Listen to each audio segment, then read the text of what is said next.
Hey man, how's it going? So for today, because it's a video lesson, we're gonna go over something a little bit more general, right? And then from there, right, we can come back and you can use this as a resource whenever you want. But what I want us to talk a little bit about today is gonna be just some general like music theory stuff that we're gonna see that's gonna help us and how we can kind of apply that to guitar and how we can use that to help us be able to play a little bit better. So for this, real quick, where did I put my markers? Awesome. So when we're playing anything, any music, right? Unless we're playing like a drum set, which doesn't really have notes, right? We have something called our musical alphabet, which is where we have all the things that we're drawing from.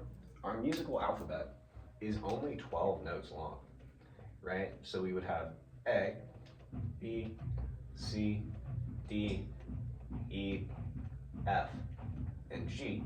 And these are what we would call our whole notes, or like our general, just like these are the main notes that we see. In between some of these, we have some other notes that we'll see though. These notes are called our sharp notes or our flat notes, right?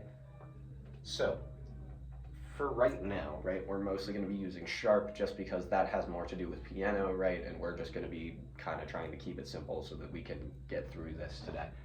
But, right, all that sharp means is that we're going one note up from whatever note we were playing. So in between the notes A and B, we have the note A sharp, right? So, right, if we play the A string, right, let me plug my guitar in so you can hear this. If we play the A string, I can see there's kind of some glare up there right now. Let me adjust this so you can kind of see it. I'll also just move you up here so you can kind of see what this is real quick. It's just that, or that's what I have right now. But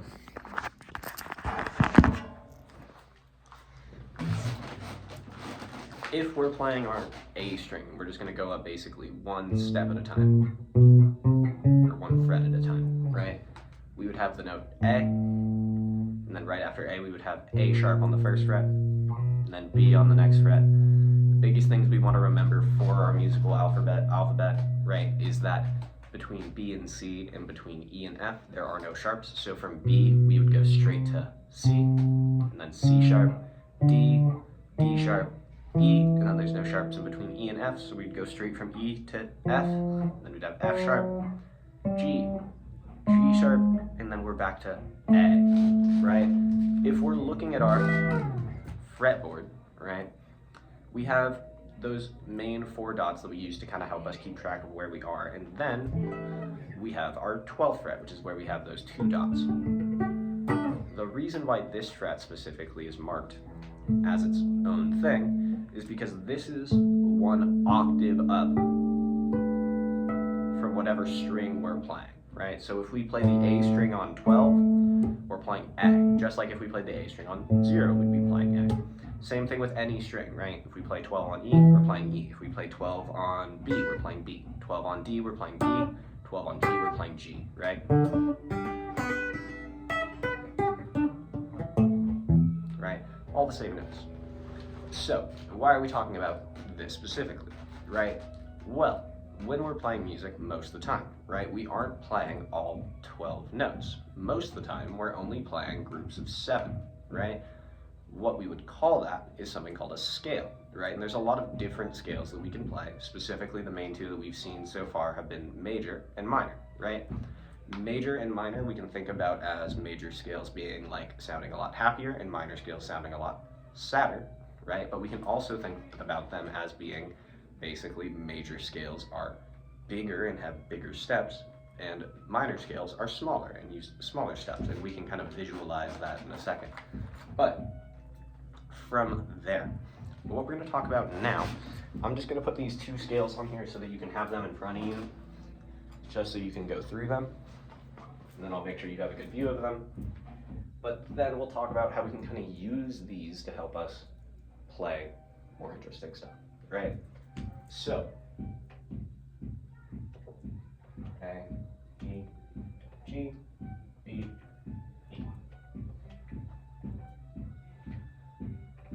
All right, let me see if I can get these both to fit on here. Come on. do this in a different color so it's easier to read. So, 5, 7, 8, 5, 7, 8, 5, 7, 4, 5, 7, 5, 7, 6, 8, 5, 7, 8. And then we'll have 8, 10, 7, 8, 10, 7, 9, 10, 7, 9, 10, 8, 10, 7, 8, 10. Awesome, right? So what we have right here is our A minor scale and our C major scale. But remember, what these are just groups of 7 notes, right? So instead of this pattern being everything that we're doing right here, we can think about it like just these first 7, and everything from there is just going to repeat. Same thing over here, 1, 2, 3, 4, 5, 6, 7. Everything past here is just going to be us repeating, right? We kind of divide these up so that you can see these are different things. But from there, right, let me give you a good view of these so you can go through them. Right, they look like this. Right, really focus on where we're putting our fingers, right? And remember how we went through that caterpillar crawl, right? That's going to have a lot to do with where we're putting our fingers for this. Specifically, right, our pointer finger over here should be pretty much based on 7, and over here should be based on 5, right? And then we're just walking up from there, right? But going through these, right, if we look at what notes we're playing when we're playing this, right, we end up with A, E, C, D, E, F, and G, right? Specifically, that's for A minor. If we do the same thing for C major, we end up with C, D, E, F, G, A, and B, right? So these 2 scales are made of the same notes, right? Curious. What's happening right here? So something that we'll notice in music is all scales, regardless of what key they're in, which is what note we're starting from, right, are all sharing the same rules, right? Or they all come from the same idea, right? Which is us moving up in whole steps and moving up in half steps, right? So what is a whole step and what's a half step? So, right, if we are going up 1 fret at a time, right, what we would call that is moving up in something called half steps, right? The other way you might hear this called is something called semitones, right? That's mainly a thing used in Europe. Over here, we tend to use half steps and whole steps a little bit more, right? But, so a half step would be us going basically like A sharp, B, C, C sharp, D, right? A half step is us going up 1 fret versus a whole step, which would be us doubling that. Whole step equals up 2 frets. So, if we kind of take our musical alphabet and combine these 2 things, what we're going to do real quick is we're going to find a pattern. We're going to start with our C major scale though. Remember, this scale is going to be, I'm going to move over here a little bit. This scale is going to be C, D, E, F, G, A, and B, right? If we go from C to D, we're going up a whole step. If we go from D to E, we're going up another whole step, right? Because we're skipping that sharp note that we're playing. If we go from E to F, we're going up a half step. If we go from F to G, we're going up a whole step. From G to A, another whole step. From A to B, another whole step. And then from B, finally back to C, we're going another half step, right? So what we have right here is the pattern we use to play any major scale, right? Anytime that we take this shape and play it anywhere on our guitar, right? We're going through these right? Or we're going over these steps. We're going up a whole step, and then a half step, and a whole step, a whole step, a whole step, and a half step. And that's how we complete our group of 7 right there, right? If we wanted to do the same thing for our A minor scale, keep in mind, these 2 scales are made of the exact same notes. So we can infer that this pattern isn't a different pattern for our A minor scale, right? This pattern is just us starting from a different place. So instead of us starting from C, we're going to start from A, right? So we'd have A, E, C, D, E, F, and G, right? For this, if we go from A to B, we're going up a whole step, but from B to C, we're going up a half step. Then from C to D, we're going up a whole step, another whole step. From E to F is a half step, from F to G is a whole step, and then from G back to A would be a whole step right there, right? So these 2 scales are made of the exact same building blocks, right?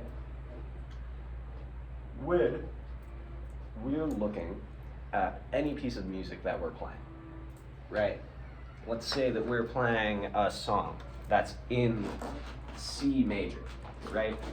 What this tells us, right, is that all of the notes that we need, right, in C major from that scale that we could use to play that song are also there in our A minor scale, right? Something that we can talk a little bit more about too another time is going to be our modes, which are the other scales that are using this idea, but these are going to be the main 2 we want to start with, right? So from there, how does this kind of relate to us playing guitar, right? Or how we can kind of use this? So the last thing that we have to add to this pattern, right, is one other pattern, which is specifically going to be for telling us what kinds of chords we can use for this, right? We've spent a lot of time talking about chords, right? Now it's time to kind of put that into practice. But something I would recommend doing to kind of help you understand this concept for yourself a little bit better would be taking these 2 patterns and finding the notes in other major scales and other minor scales, right? If we take this idea of our musical alphabet, we take these 2 patterns and put them over them, we can find any other scale that we need, right? So if we go from, let's say we're trying to do minor, right? If we start from G, we go up a whole step, a half step, then a whole step, and a half step, and then a whole step, and then we're back to the top, right? Going up 1 more whole step, right? Same thing with our major scales, right? We can find any other major scales we need from there. But from there, the last pattern that we need, let me put this on here real quick just so you can see it, is going to be the pattern for us playing major and minor. So specifically, if we take this pattern, we put it over C, we end up with this. So we have major, minor, minor, major, major, minor, diminished. We're not going to worry about diminished chords right now. That's something we can talk about when we get a little bit more into this. But from there, same thing. The same way that this pattern is just adjusted for us starting on A instead of starting on C, we can take this pattern and do the same thing.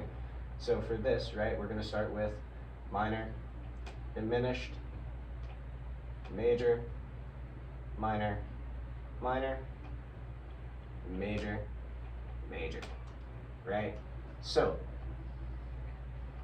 what that means, right, is basically the first note in our C major scale is going to be major, the second note in our C major scale is going to be minor, the third note in our C major scale is going to be minor, the fourth one's going to be major, the fifth one's going to be major, sixth one's going to be minor, and that very last one's going to be diminished, right? And then don't worry about diminished chords.